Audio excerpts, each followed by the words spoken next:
Good evening, dear students. I hope that you're doing very well. We're going to have our third chapter today, leadership. Please let me know if you cannot hear me properly. Please make sure that, Mr. Nurstein, make sure that you're on mute, please.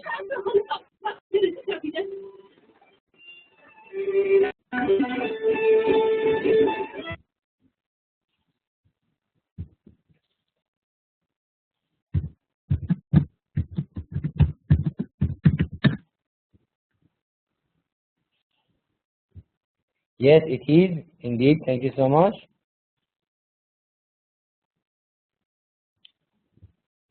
As you can see, chapter 3 was missing in previous slides, and I uploaded all, and basically I sent it to all of you through your email. I hope that everybody received it.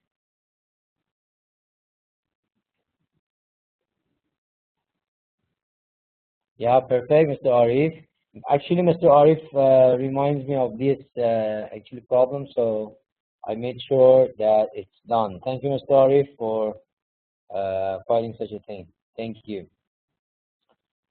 So let's start the class. As you can see, this is chapter 3, perspective on effective leadership behavior. As usual, we're going to have the learning objectives.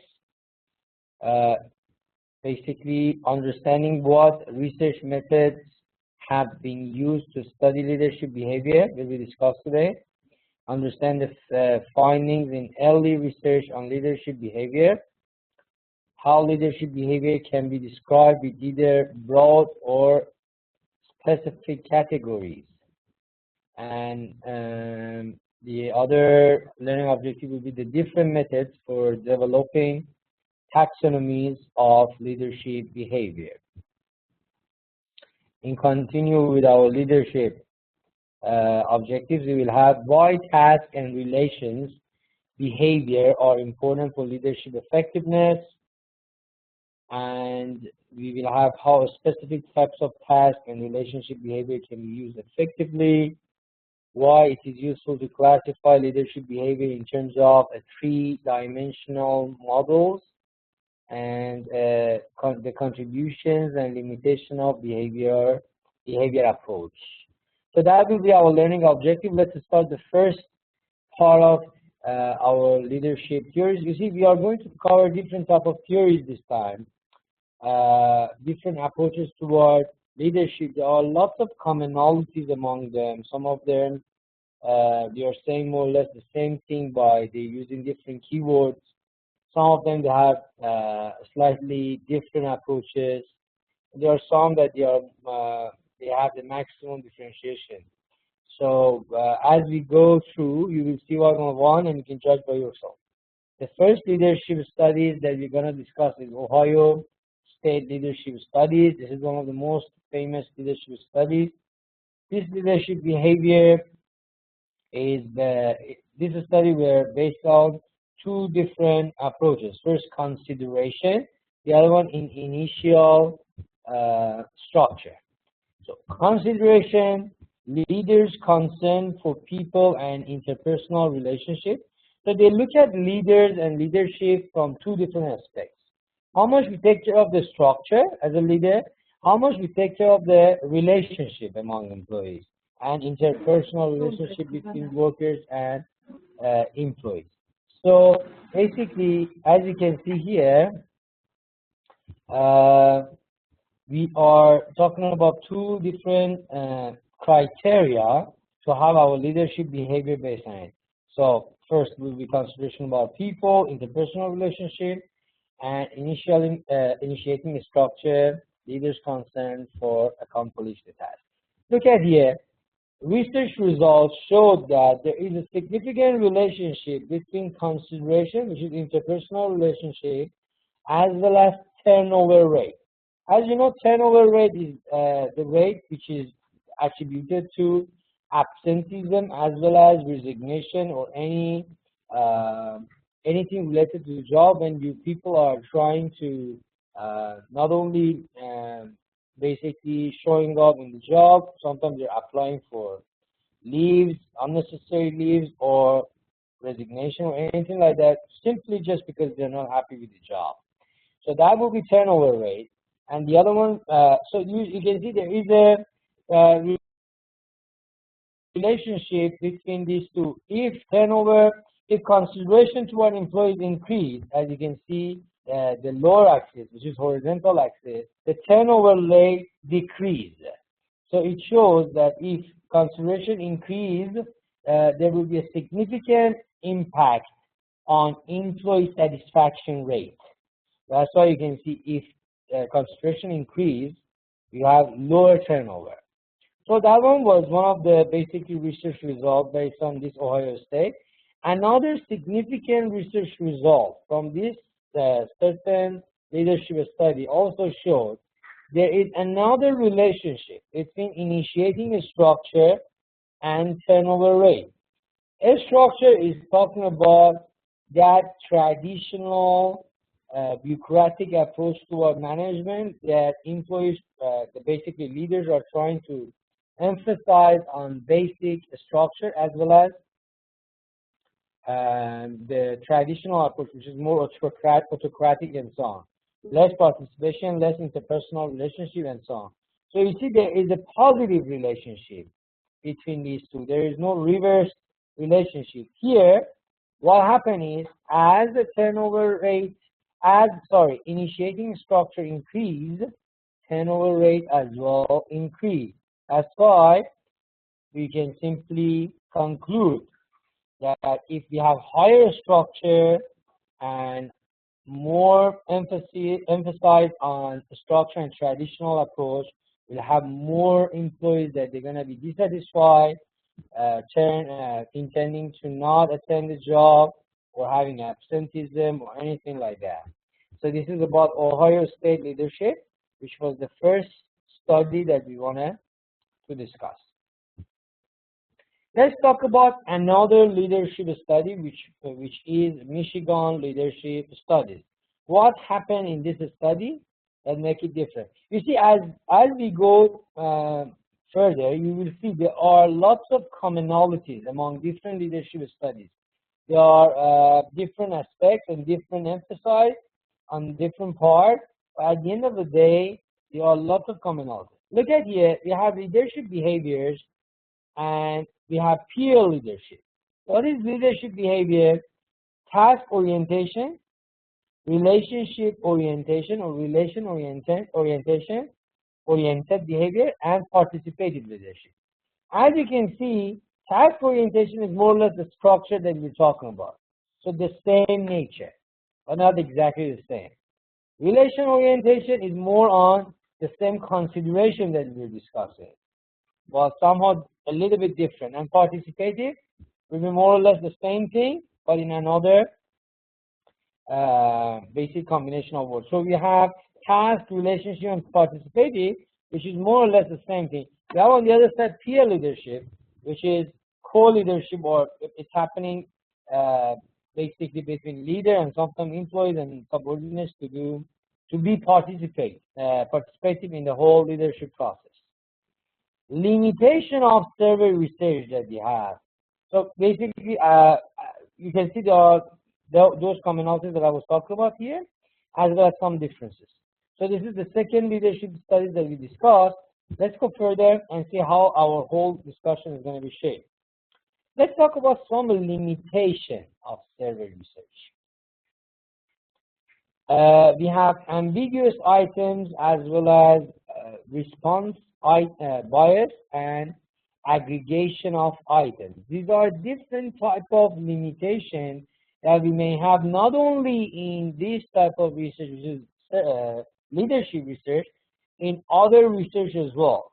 When we are basically, we don't know what that we are dealing with, that is ambiguous item, basically independent variables, they're not simply easily identifiable. And then we have another bias, which is, so basically the first one is one of the basic limitations of a study. We don't know what to study and how to study, or how basically we formalize our study. The next study will be response. The next limitation will be response bias, which is usually related to questionnaire as well as respondent by themselves, whether they are answering the questionnaire properly, fairly, or by enough concentration.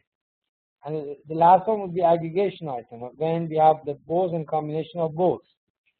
So these are the basic limitations that we have. Let's talk about problems interpreting causality in survey studies. Usually we have different type of causalities. Look at it, we can have type A, which is there is a leader behavior and the impact of that on certain criterion variable. So we have independent variable as well as dependent variable. Yes, Mr. Valim Rustan is asking previous slide again. Probably detail. Okay, let's come back. Here we talk about, you see here in this specific chapter, we are looking at different leadership studies as well as the limitation, the procedures, the type, and so on. Here we introduce you some different biases that may happen during any type of research, not necessarily leadership research. It can be basically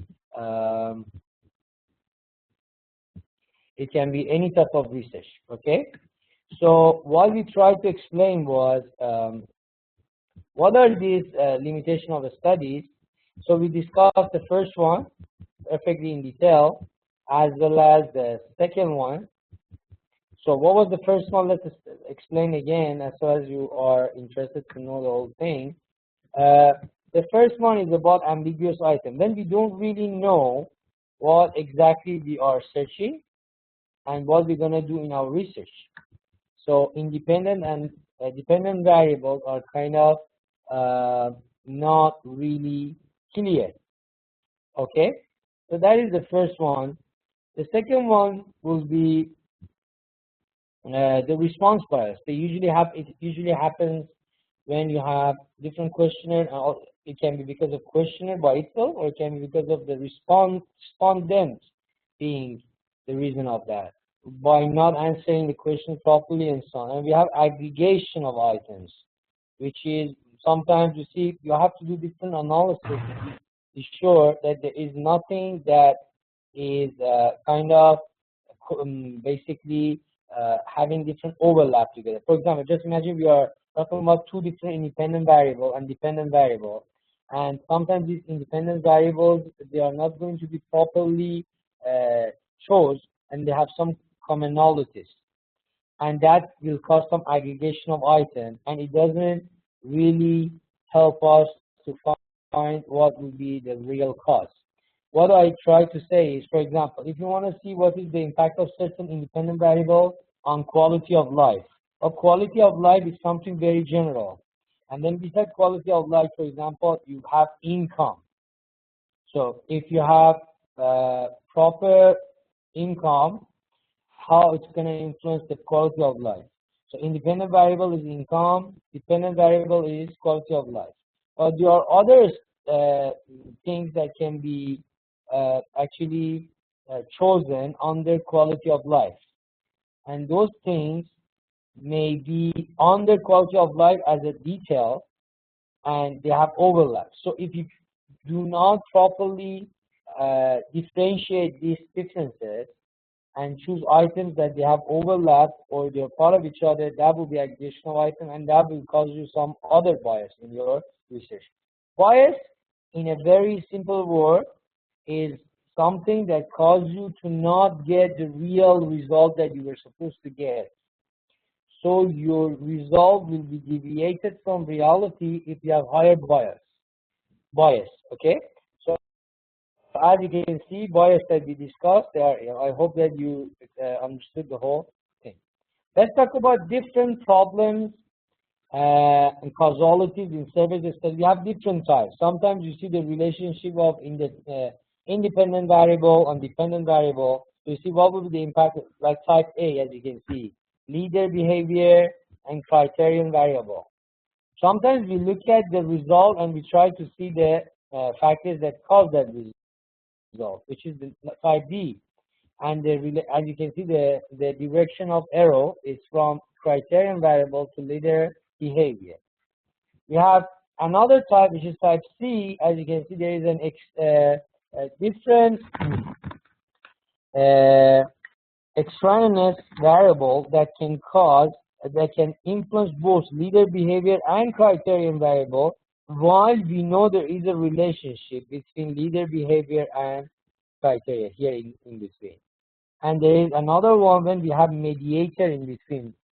Mediator is what? When you have one independent variable, as you can see, criterion variable will cause some rater attribution, and that rater attribution by itself will cause some basically what? Leader behavior. The type C, also we can see this extraneous behavior as moderator as well. When this is affecting these two relationships, we can see that from that point of view as well. For example, there is a correlation between these two, while this is affecting both of them.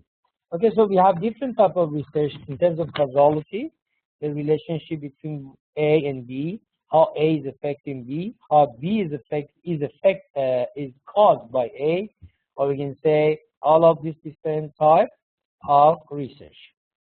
So let's talk about experiments. How many different? So here, as you can see, more or less, we're talking about different type of research methodology as well as different biases, different types, and at the end of the day, they're going to be all around leadership title.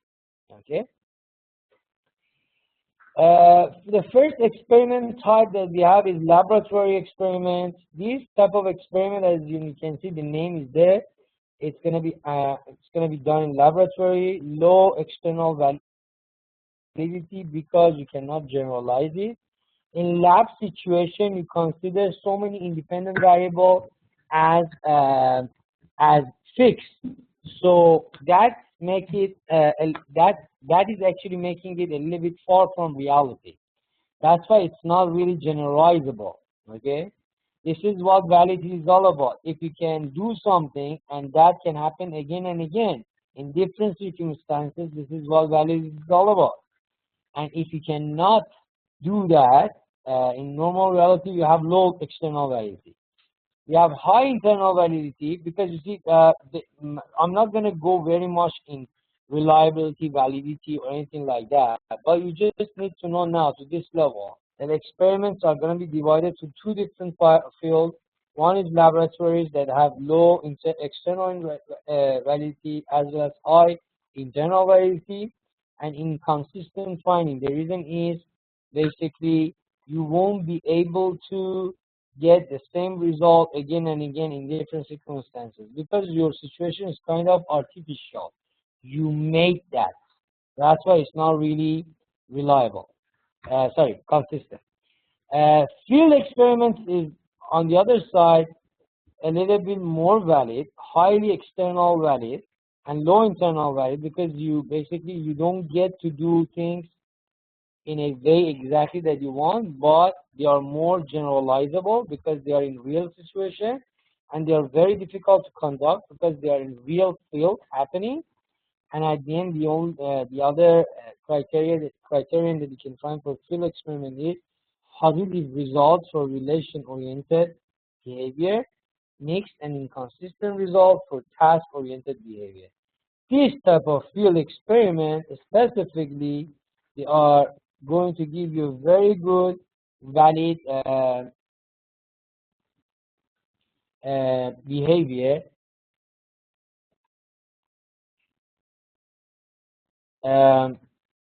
And as well as you can see here, in terms of basically mixed and inconsistent result for task-oriented behavior as well.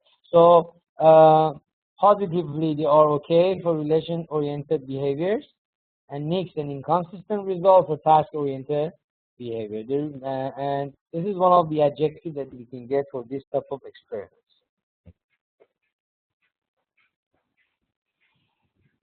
Critical incident research. What are the different type of critical incident research that it may happen during your research? Types of leader behavior. First of all, We have planning, supervising, establishing and maintaining good relationship, as well as establishing and maintaining relationships, superior behavior, and so on, as well as assuming responsibility for observing organizational policy. These are different type of leaders' behavior, and you can have research on all of them.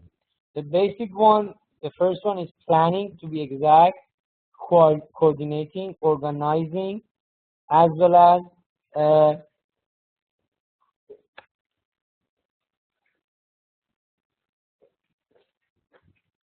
and supervising subordinate will be basically the second one. Establishing and maintaining good relations with subordinates is the third one, as well as establishing and maintaining good relationship with superiors, peers, and outsiders is the fourth one. The last one will be responsibility for observing organizational policies, carrying out required duties, and making necessary decisions. So there are definitely limitations for critical incident research, and this limitation comes from the nature of this type of research. So now I'm going to talk about about a very famous grid in leadership that has been the center of attention for quite a long time. This famous managerial grid and PM leadership theory is one of those pioneers theories in leadership.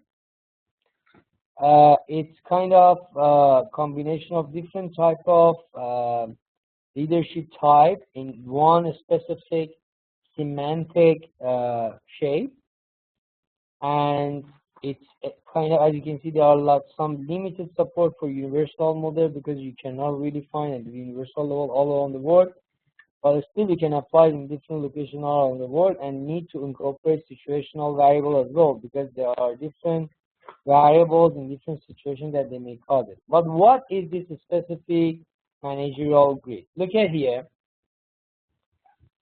As you can see here, we have two different axes of 9 number. Okay, we have concern for production as well as concern for people. So 9 different in each of them, as you can see. We have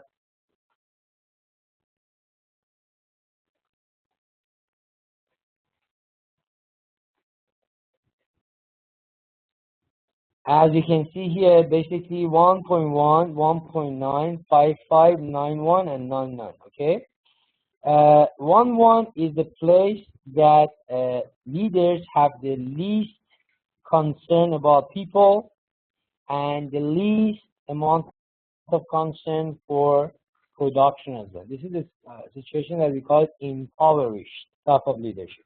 So if the leader is having the least amount of concern about people as well as the least amount of production concern, we are in 1.1 situation.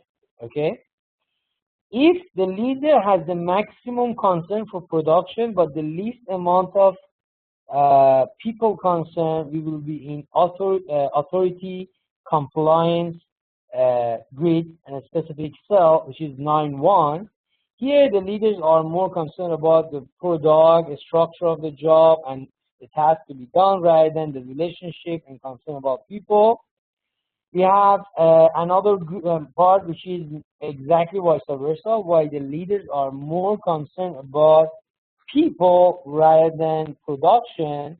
So concern about people in maximum type, which is 9, and concern about production is the least possible one, which is 1. We have 1.9 here, which is another point, country club. We have authority compliance that we explained, and we have the last one, which is 9.9, team management, which is the most idealistic one when you're concerned about people and production both in maximum possible way.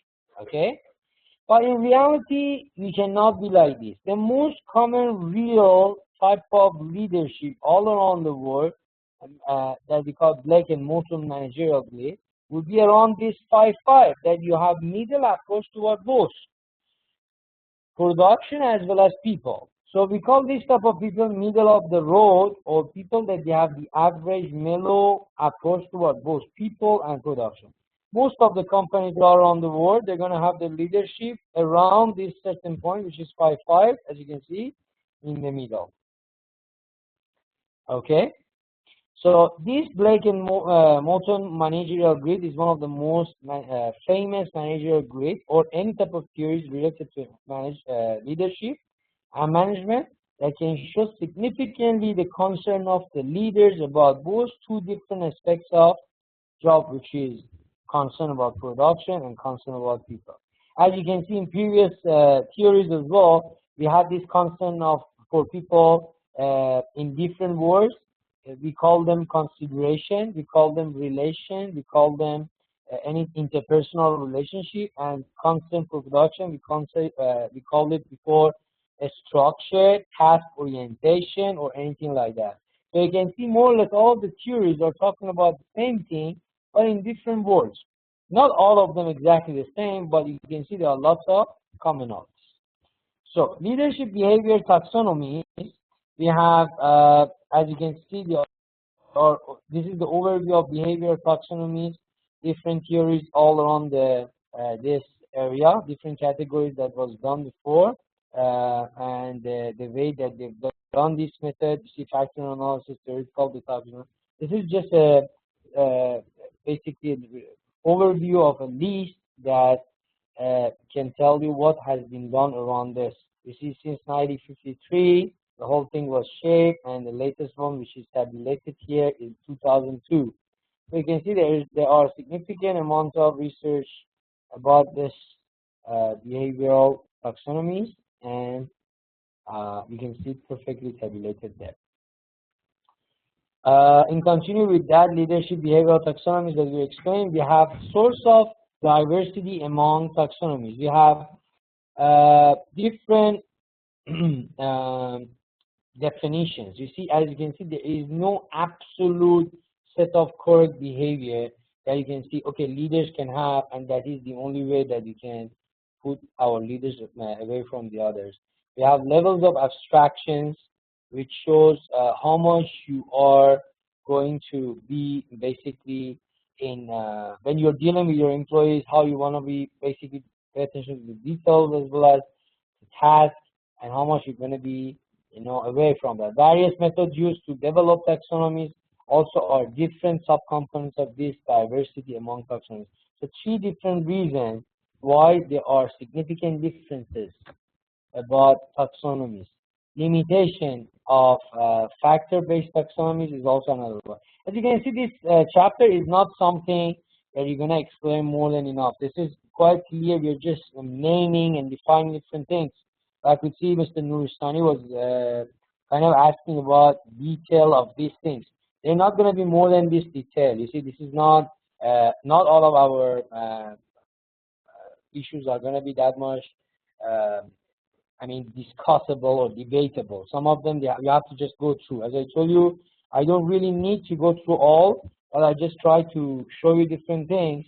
As if you really think you want to have everything in detail, so I can just basically escape some of these that, in your opinion, seems like kind of not really interesting. But this is just your opinion. I'm not gonna generalize it to everybody. But anyway, I try to go to those that, because here we are just introducing you different type of basically leadership style. It's not like you're going to explain everything in detail. And all of these taxonomies by themselves, they have lessons and chapters by themselves. So we cannot have them all in one explanation. Just a review, okay? Yeah. So basically, this is your opinion. I do believe in this is your opinion. That's why, as one student, I definitely take it to the consideration, but I cannot believe that this is everybody's opinion. But anyway, as I told you, my approach will be the same. I'm not gonna have all explained, but not really much in detail. This is the nature of this chapter. So if it doesn't seem really interesting, so that is the subject. I really try my best to make it possible. Let's talk about task orientation behavior. We already talked about 2 different approaches for leadership. One is task orientation, and one is basically relation orientation. And after that, we're going to have change orientation as well. But before going to task, basically relationship and change, we are going to discuss very much detailed task orientation. What do we mean by task orientation? You see leaders that they are more or less favor of this type of approach, or at least mainly about this. They are trying to organize work activities to improve efficiency. Everything is going to be about efficiency, effectiveness, and productivity. So what they're trying to do is reaching the main objective of each organization, which is making profitability. So the first thing about task orientation is this. Second will be planning short-term operations, because short-term operations usually going to have fast feedback and fast results. So this type of task-oriented leaders, they're fan of this type of planning because it's going to be very fast, leading to the good result or any result that you're looking for. Assign work to groups or individuals. We are very into delegation of authority, which is one of the most common tasks of managers or leaders. Okay, so we try to ask different group of people, different individuals to do different things. So based on this authority that we are giving to them, we are expecting them to be responsible. So this is another approaches from this task orientation behavior. As you can see, the other one is clarifying what results are expected for tasks. Means what are the objectives that you're looking for. This type of behavior, they are going to be all more or less about significant information that they are available in terms of group, objectives, goals, strategies, and so on. Set specific goals and standards for task performance is another way of putting everything under standards and basically asking employees to reach those type of standards. So far you can see this type of leaders that we are following this type of task orientation. We are more or less about short planning as well as organizing things as much as possible to get the maximum efficiency and effectiveness. Doing delegation of authority in a way that the work can be divided to smaller jobs and different people are involved and definitely different people they are responsible, so they can be questioned later on. Everything has to be clarified so they exactly tell what they're looking for in the job.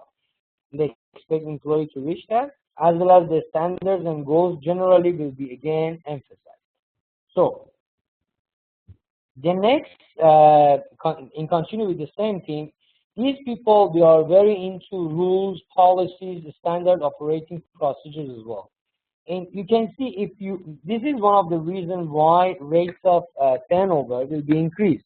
If you all the time in your office and in your organization try to maneuver on rules and policies and create lots of tight standard operating procedures, people will feel a huge pressure and they tend to not work properly or try to escape as much as they can. The reason is simply because you don't have any flexibility in your procedure and they need more flexibility. That's why task orientation will be the best when we have that relationship and consideration toward employees is going to be taken care of. Okay? So direct and coordinate work activities. This is another certain behavior by this task orientation or task-oriented leaders. They are very into directing people and coordinating and watching and monitoring closely. Okay, monitoring that I just explained for you here, as well as resolving immediate problems that would disrupt the whole work. So far we explained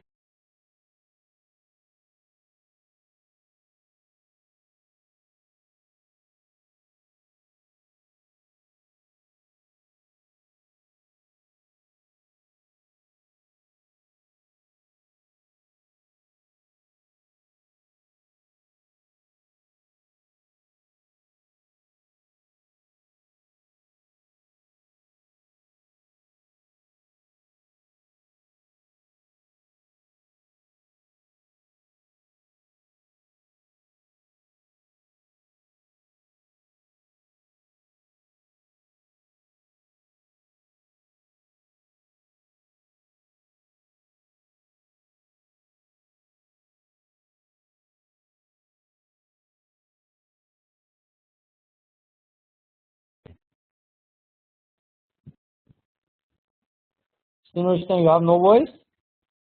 Yes, sir. Yes. Can you hear, Mr. Nuristani? I'm hearing you, sir. Yes. Okay, perfect. So, Mr. Nuristani, as I explained over there as well, so this is just another time emphasizing on the same point that I just prior to this, I already told you. This chapter by itself is very into theories and so on. So we really cannot make it more than this interesting. But anyway, I'm trying my best to make it interesting. So I'm not saying I'm not saying that it's not interesting, sir, but it is interesting, but a little bit confusing. Yes, it is, because you see, these PowerPoint slides are the summarized form of so many information. Okay, if they wanted to bring everything in detail here, it would be like probably 80 or maybe 100 slides. Definitely, they don't want to do that. So they want to make it very, very summarized. So, and then basically, it is just for reviewing what is going on. We are not supposed to go very much in detail, because all of these theories by themselves, as I told you, they can be chapters and chapters by themselves. So that is the reason why it seems a little bit confusing at the beginning. But from now on, you will see them more. From now on, I think the whole thing will be more practical. Anyway, let's come back to this task-oriented behavior. What did you understand so far from this part, Mr. Nuristani? It's task-oriented behavior, like we are giving tasks to this group of people in order to achieve our goal objectives. Like we can have a direct, we are giving them instruction like in task groups. So basically, it's a task-oriented behavior. So in here, it's the behavior is. Are you hearing me, sir? Yes, exactly. Yes. Yeah, well, this is task-oriented behavior. It's clear from its name that we are focusing on task. This chapter, this slide belongs to that topic, sir. Okay, exactly. You see, in task orientation, leaders are all about making the maximum focus on the job rather than anything beside the job. So you're working under them, and they're just paying attention to the fact that you're supposed to be there to do things that you are supposed to do. So it is your job description as well as job specification. That's it. Okay?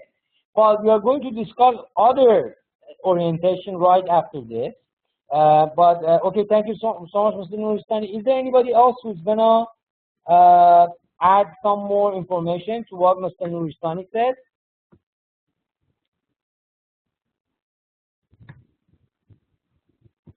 Yes, yes, Mr. Riyaz.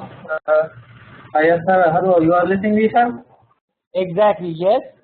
Hi, thank you. Thank you, sir, for giving me a chance.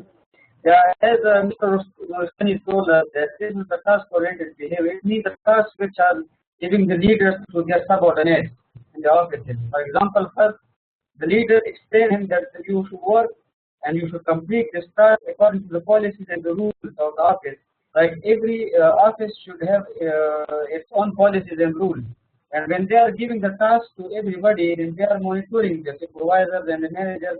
So they are like when he gives you the task, you should work on time, and you should give when you finish the task, you should communicate with your leader. So the subordinate is going to communicate to the leaders if there is any mistake, so the leader can solve the mistake on time. And before sitting to other groups or other departments, so they are communicating. So this is these are created tasks. And the immediate problem, and suddenly, of course, when you are solving an issue and you are working, so you may receive some immediate some problems in your task. So you should discuss it with your leader to make them correct. Okay. Thank you so much, Mr. Riyad. Thank you for your comprehensive. Thank you. We definitely ask for contribution later on in different occasions. Thank you so much. Is there anybody else besides Mr. Riyad as well as Mr. Nuristani to add anything else to what we just had, like Ms. Vida or Mr. Samir, Mr. Sahibzadeh? I would be happy to hear your point of view.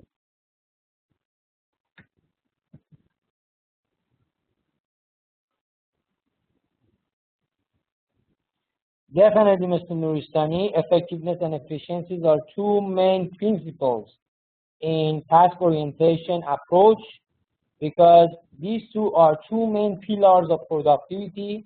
Productivity means reaching our outcome, reaching our goals and strategies that we wanted to do. So if we have higher efficiency as well as effectiveness, it means we are on the right path. And in this task orientation approach and behavior, definitely this is one of the most common basically emphasis. So, okay, Ms. Vida said nothing to add. Thank you. Okay, we will proceed to the next slide. Thank you so much for your contribution. I hope that it's absolutely clear for everybody. Now let's talk about another aspect, which is more or less not exactly in contrast with the first task orientation, but the combination usually cause, if you have higher relation orientation approach, sometimes it will cause you to have less task orientation. Usually leaders are compromising. You barely find a leader that can have both in maximum possible way, as I just showed you in that managerial grid in last 2-3 slides, which was about 9-9. 9-9 is almost idealistic. We never have such a thing in real life that we can have maximum 9 orientation for both relationship as well as task. But as I told you, the most common approach would be when you have both of them in average, which is 5 and 5. 5, you are paying attention to your production and task, as well as 5, you're approaching your relationship or consideration to your employee and so on. So let's see what is this relations-oriented behavior. Okay, this like task orientation behavior, oriented behavior has its own subcomponent. The first subcomponent here is providing support and encouragement to someone with a difficult job. In this basically behavior or relation-oriented behavior, masters or leaders or team leaders are trying to act like masters. They try not only support and encourage their employees in different circumstances, they try to even give them extra support when it's coming to any difficult task. Usually in difficult tasks, employees are going to end up having some failures or difficulties, and this is the time that leaders is going to come to the picture and give them enough basically encouragement to have enough confidence to do the job. Okay, so this is the first subcomponent that we're going to discuss. The next one we just discussed, express confidence that a person or a group can perform a difficult task. This is another specific subcomponent for this relations-oriented behavior. Here, it's all about giving that confidence, as I explained for you, to those people or individuals working under you to be able to do that job, which is difficult usually. The next one would be socializing or that interpersonal relationship or proper communication a leader can have with people, subordinates, or co-peers, as well as colleagues. And this relationship usually is something that can give you a better, basically, leverage to do the job better.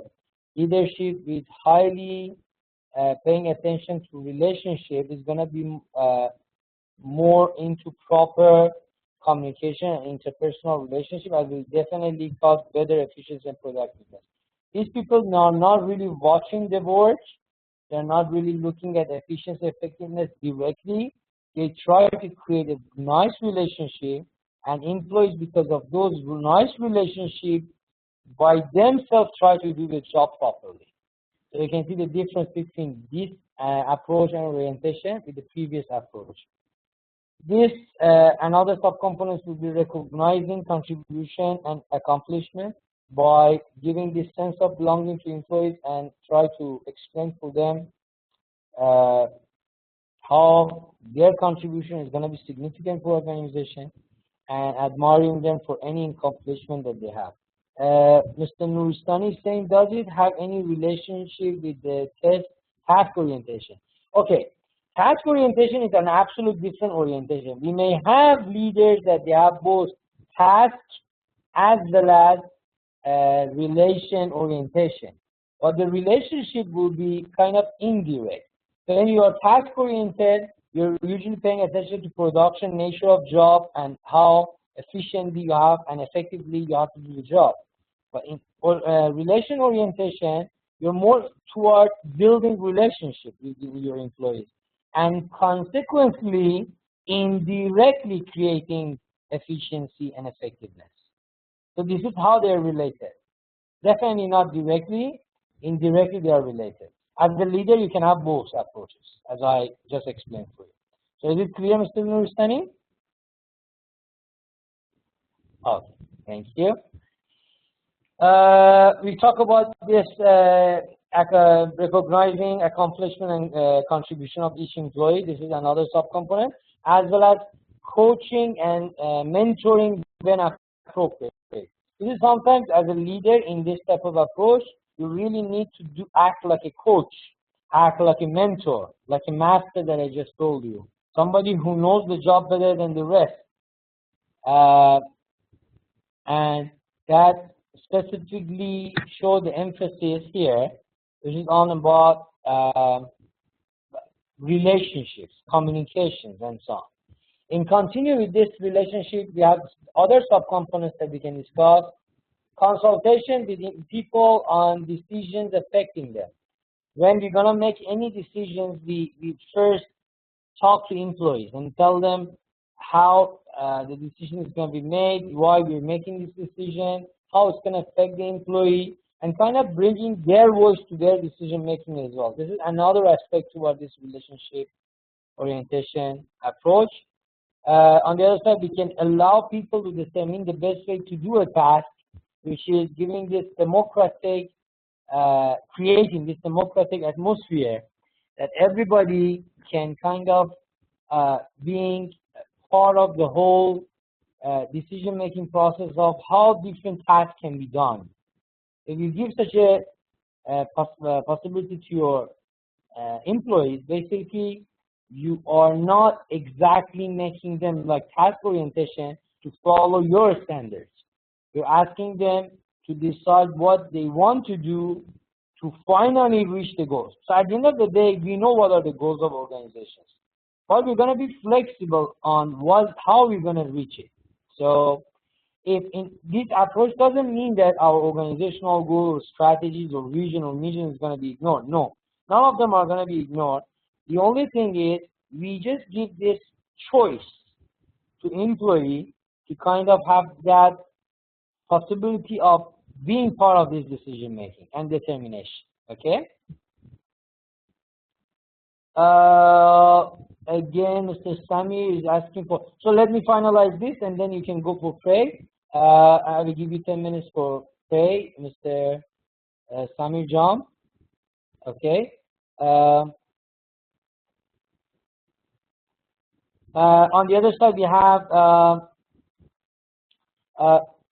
another aspect and another subcomponent of relations-oriented behavior is keep people informed about actions affecting them. Again, it's more or less like the first one. You're telling them, okay, what are the criteria that we're going to judge them based on it. So more or less everything is transparent. They know how they're going to be judged. They know the procedures. They have even their own authority to even decide about how they're going to make the task done. Task has to be done, but how you want to do it, you give this flexibility to them. So you see, relationship and relationships are going to be as a good leverage to make the employee more even obligated. Okay, Mr. Arif, as I told you, let's finalize this this page, and we can all go for prayer. We have resolving conflicts in constructive ways. Okay, which is if anything happens, any conflict, everybody is gonna be a part of this problem solving and conflict solving. We can use different symbols, ceremonies, rituals, or stories to build this team identity. For example, we can have our own symbols in formal, informal groups, create our own, for example, ceremonies based on different occasions and so on. This is another way that we can have this relation-oriented behavior. And the last one is recruiting new members for the team or organization. When you are bringing more fresh blood to your organizations, that they are all good, competent new members. You can even make this relation approach even more effective and more productive. Okay, by explaining this, we can stop the class for a while for pray time. So whoever is interested to go for pray time, now you can go for that. I will hold everything for 10 minutes. After the pray, I will see 10 minutes will be the pray time. So everybody will be in 10 minutes. Thank you so much. Okay, ladies and gentlemen, welcome back. We continue. The 10 minutes is already done. I hope that everybody is done. Okay, thank you so much, Mr. Asif.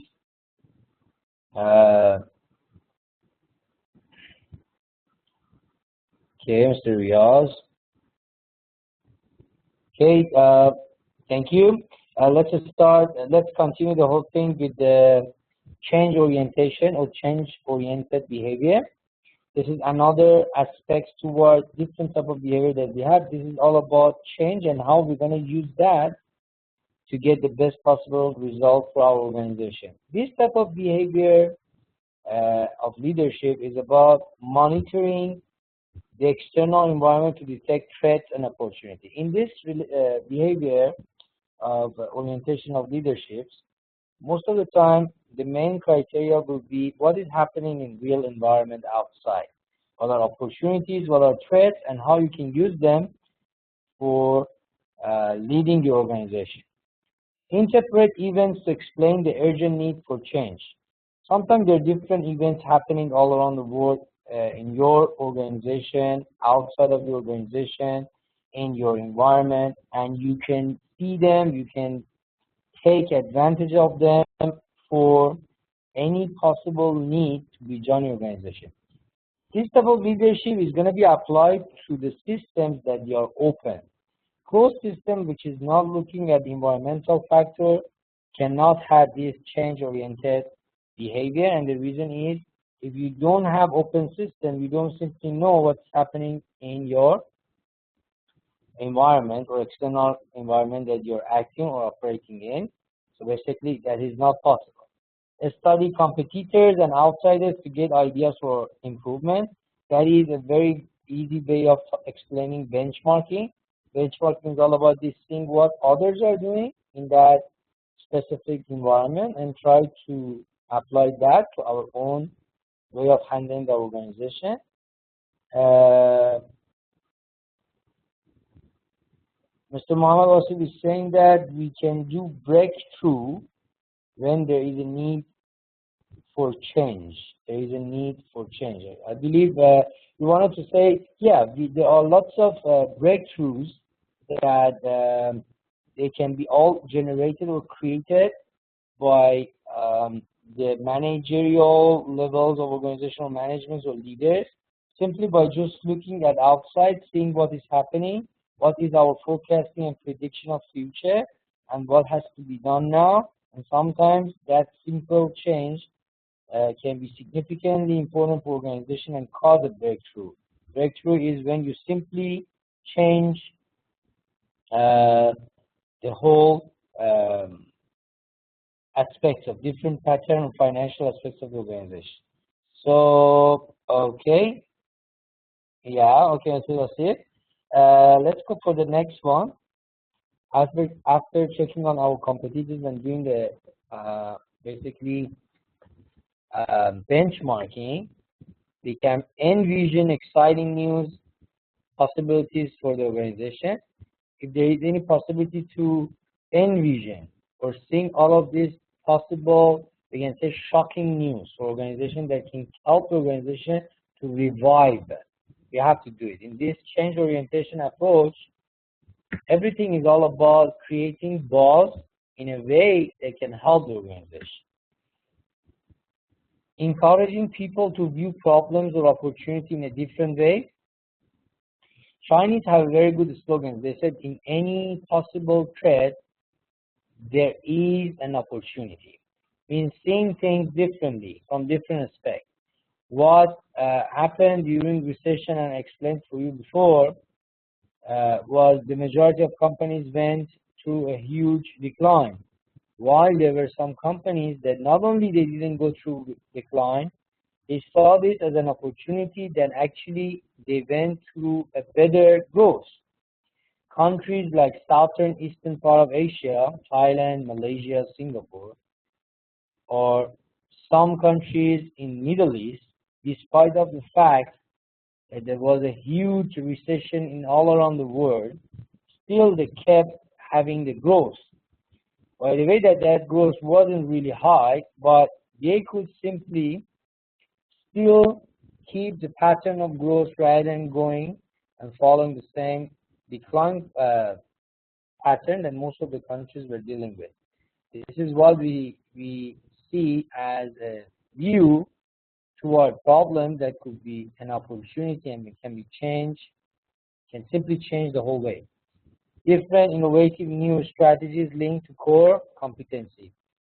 Anything that can help you to revive your core competency or basically generate a new one can be related to this change-oriented behavior, like creating any differentiation pattern or any diversity in your product mix, product line that can be significant to your organization and make your organization better than other organizations that they are in the market. So far you can see this change orientation behavior is a more contemporary approach, which usually have this entrepreneurship or entrepreneurs as the main contributor there. Okay. Other subcomponents of this change orientation or oriented behavior will be encouraging and facilitating innovation and entrepreneurship in the organization. This is really important to create things that can help us to do our job or our operation in a better, productive way. So that is innovation, that is entrepreneurship. So in this approach, again, change orientation is looking for all of those possibilities and exploring them. Encourage and facilitate collective learning in the team or organization. That is different, another subcomponent for change-oriented behavior. As you can see, collective learning, which is more toward organizational learning or learning organizations. Okay, these two are significantly important for the current organization all around the world. So if you want to have that change orientation, you really need to pay attention to that. Let's see what Mr. Nuristani is asking. We can simply say in this approach we should be adaptive. I believe you want to say adaptive in respect to the environment and situation. Yes, indeed. This is exactly what we are trying to say. You have to apply whatever is necessary, which is coming from the environmental factors and changing of them, which shows the dynamism of the market or environment that you are operating in. So if you don't pay attention to those changes, definitely you won't be able to survive. Now, in new economy, one of the main factors that can guarantee your existence in the market is paying attention to any change in the market. Just imagine Samsung for even 1 month try to ignore what is really happening in iPhone or vice versa. What will happen to the possible market in future? See, the world is super competitive. Most of the industries, most of the businesses, they're going to be in a very high competitive environment. If they want to survive, they really need to pay attention to any changes happening in the market.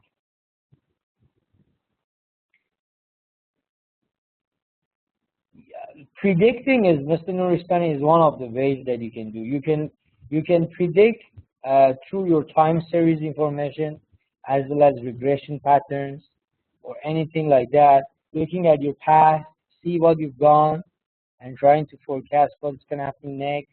You can look at the trend outside and see what is happening there, and what will be the possible outcome in future. Yes, prediction is part of that. Mr. Riyad is saying differentiating features with low price and high quality. In production system, when you're producing a product, if you want to be successful, definitely that differentiation is going to happen when you come up with something absolutely new, which is somehow it's going to be translated in low price or better quality, or simply being more competitive in comparison with your competitors. Thank you for your contribution and explanation.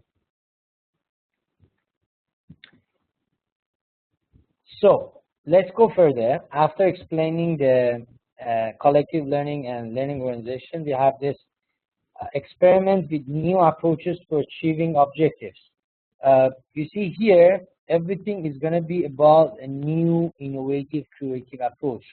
Again, experimenting them, taking risks to make those changes and experiments is another part and subcomponent of change-oriented behavior. The next level will be making symbolic changes that are consistent with new vision or strategy. That is another explanation. It's quite clear. No explanation is needed. We have encouraging and facilitating efforts to implement major changes.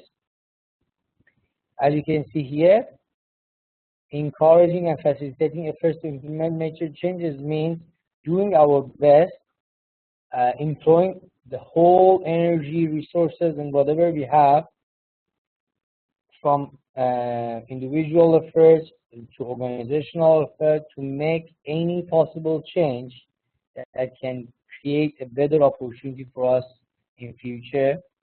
That will be another subcomponent of change-oriented behavior. Last two will be announcing and celebrating progress in implementing change. One of the reasons that this approach can be effective is when you try to show this process of change, when you can show it by celebrating any specific achievement. Just imagine the best companies in the world, whenever they reach any milestone, which is coming from their strategy or their even vision and mission or even lower level of objectives, they try to create a buzz about that, a huge buzz. And then that buzz will send this message to different levels of managerial level as well as employees that this is what we've done to be better. And this is that change, and this is how we've done it, and we're going to celebrate it all together. So not only it will create a better uniformity in the whole organization, it will give more motivation for next changes to come out. And the last part will be influencing outsiders to support change and negotiate agreements with them. When you can come up with some partners or some basically customers or client part that they are appreciating your changes and they don't mind spending on it, they don't mind investing on it, that will be the outsider influence. Let's imagine this is how iPhone or Samsung trying to guarantee their next innovation coming up by having all of these conferences explaining about the feature of the product, as well as how it's going to be different from the previous product and how significantly it's going to change the market. After any of these conferences, we usually have a huge number of people that register to buy the product sooner than the rest. And that can be an outsider basically support that we're looking for. It can be from different partners, supplier side, or any other parties. So by explaining this, we already finalized the change orientation behavior as well.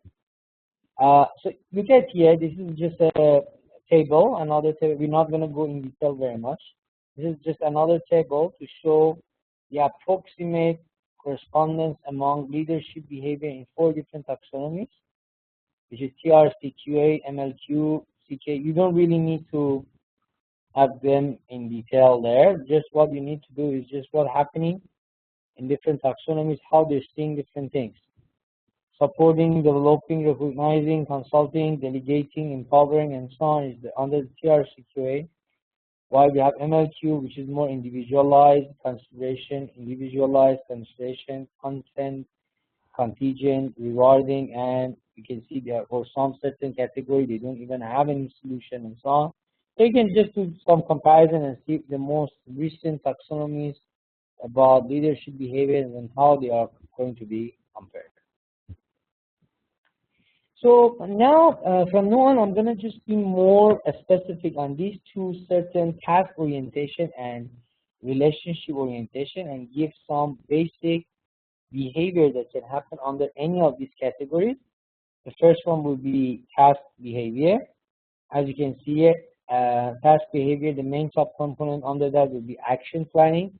Under action planning, you have 7 items to take care of. Identify necessary action steps. What are the main steps that you have to take care? Identify the optimal sequence of action steps. What is the best way of order or the best order of these actions to be done? Estimate the time needed to carry out each action. How much you need to do any of those actions that you already arrange them in proper order. Estimate the time needed to carry out, as I said, determining a starting time and deadline for each action step. Deadlines are going to be really important in any action planning because we can based on Parkinson rules, as you know, if there is no deadline, people tend to drag their task to the last moment or not even postpone it or procrastinate. If you put a proper deadline, most probably you decrease the chance of procrastination as well as delaying the job. Estimation of the or estimate the cost of each action step. As you can see, this is another part. Who will be accountable for each action? Who is authorized and who is responsible? Very simple. Accountability will be explained as well in action planning and determining. Developing procedures of monitoring progress as well. All the time giving feedback by monitoring and supervising, basically seeing, watching closely what is really happening in this process.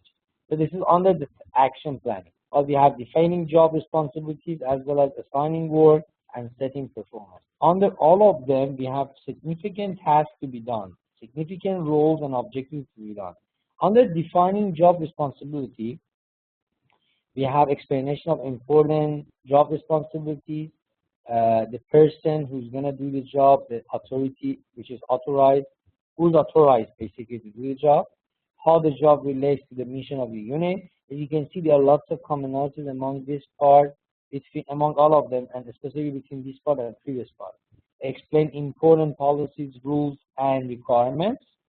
So with these 4 different roles and objectives, we will complete our defining job responsibility. Assigning work by itself is about explaining clearly what the assignment is, explaining the reason why we do this assignment, clarifying the priorities and deadlines, as you can see again commonalities, and check for comprehension. Check whether everybody is understanding what they are supposed to do.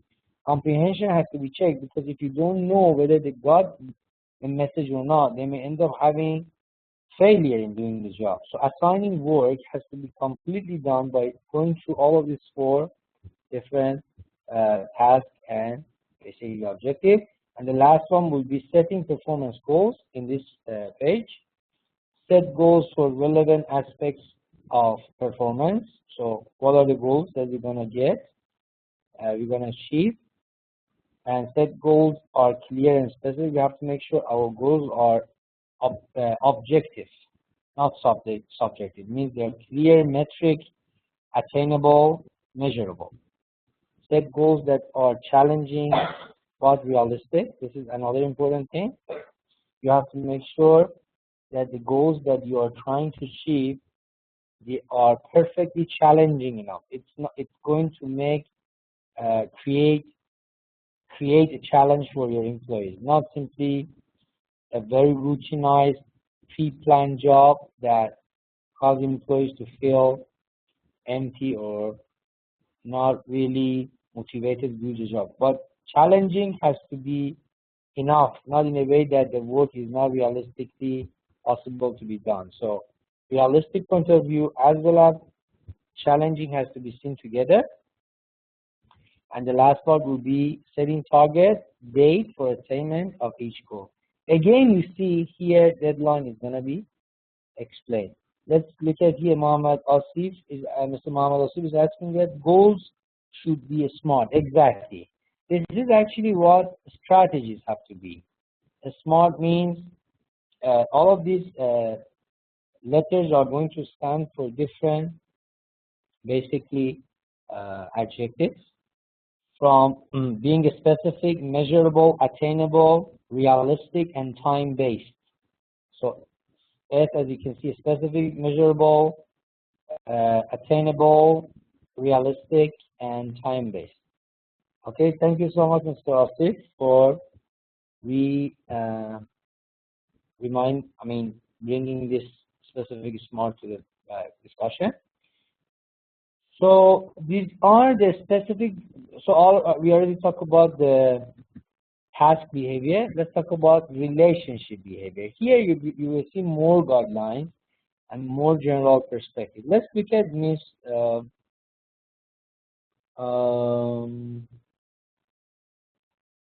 Miss Nadia is sending some messages to the rest of the group members, so I'm not gonna be involved in that early.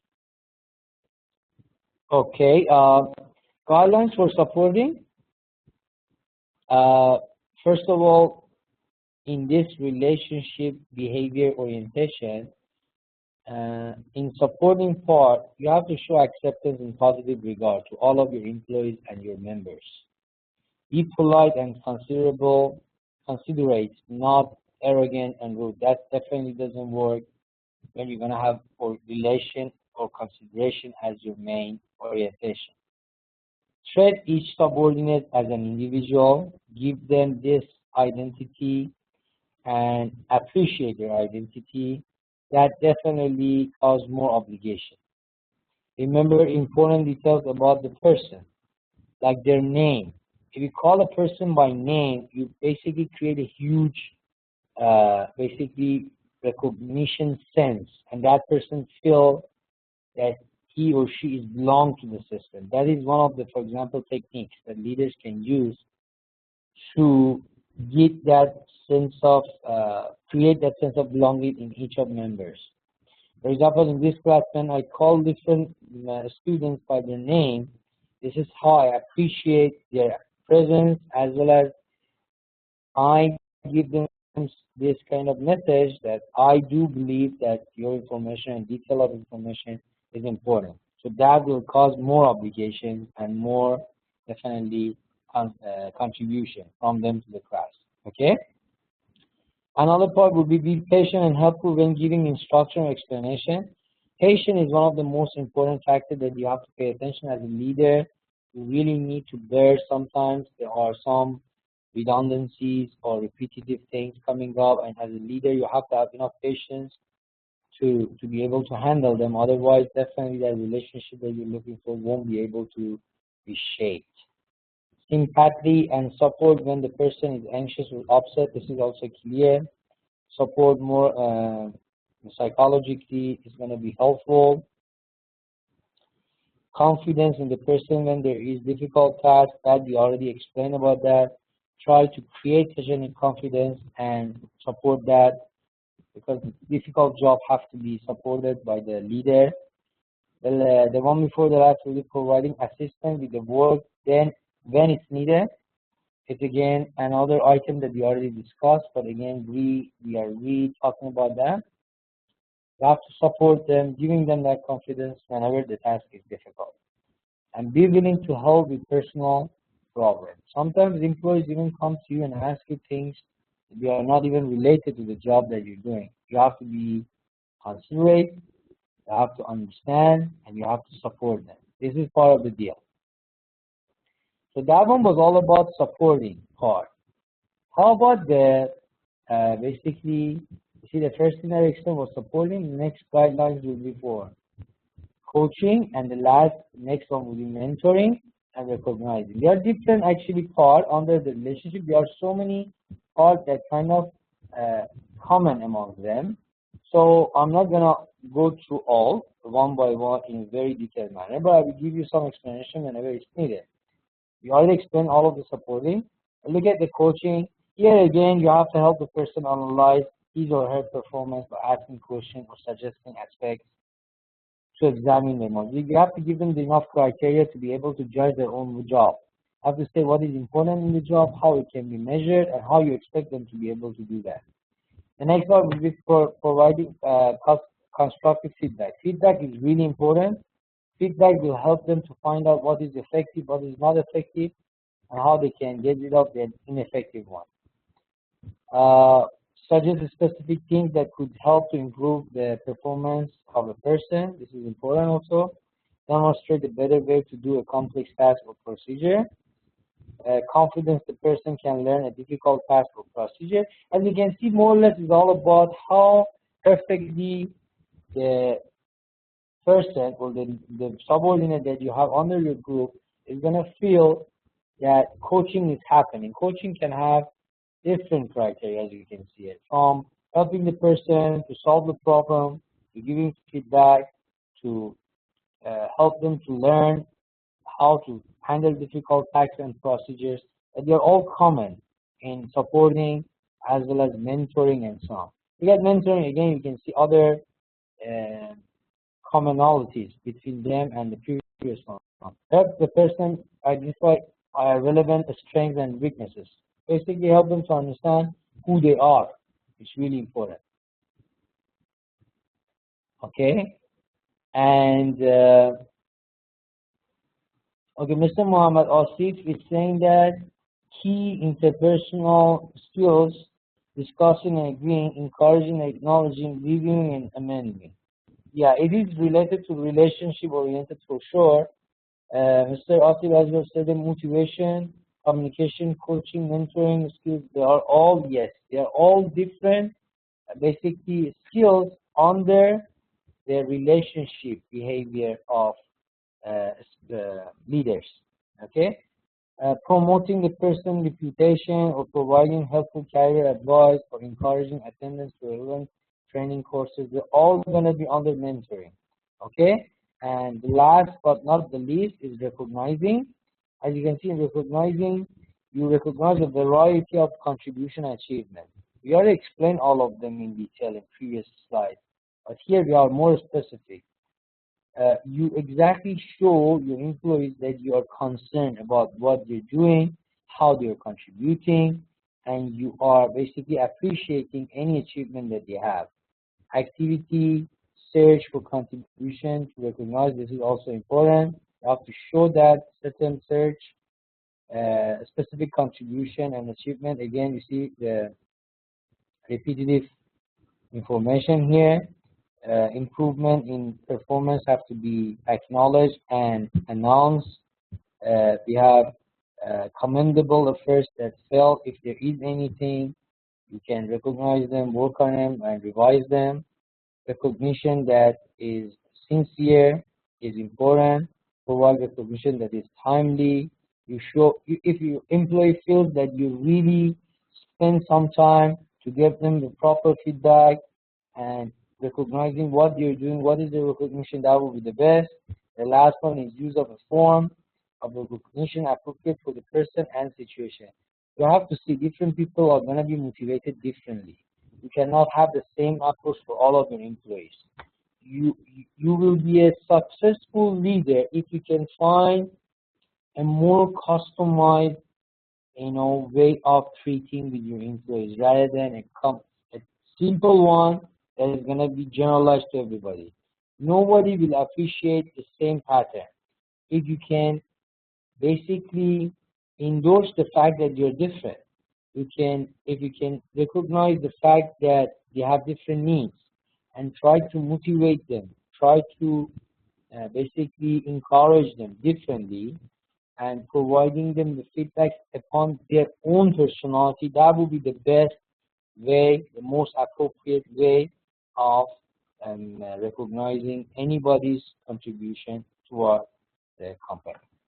By explaining this, our chapter is going to be finished.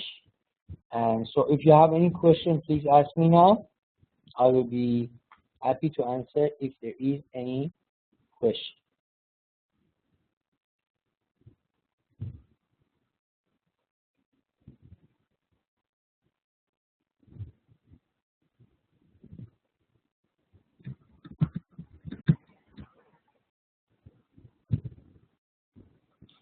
Thank you, Mr. Asif. Mr. Nuristani, if you have any question. Miss Bida, if you have any question.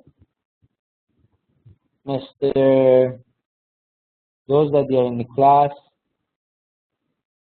Mr. Asif said there is no question. Mr. Mahfouz Aryan, if there is any question, please ask. Okay, so I hope that the last part of the class, which was more on detailed practical explanation of each of these orientation, was clearly more interesting than the first part, which was just about naming different theories and so on. I hope students like Mr. Nuristani, that they were looking for more interesting discussion, they're happier now and they are satisfied.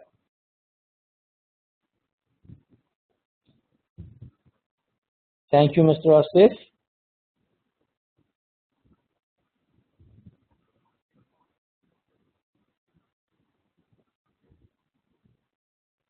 Exactly. As I told you, it was the nature of this chapter. The first part was more about the theories, while the last part was more about practical approaches toward making it possible to be done. So, if there is no question, we can call it a day. Thank you so much for attending class. Thank you for your contribution, everybody. Have a great week ahead. See you next week. Please do work on your assignment. Do not postpone it to the final weeks. As you know, week 8 is our due date. This is week 3. And I now announce the end of the class. Thank you so much, everybody. Have a great night.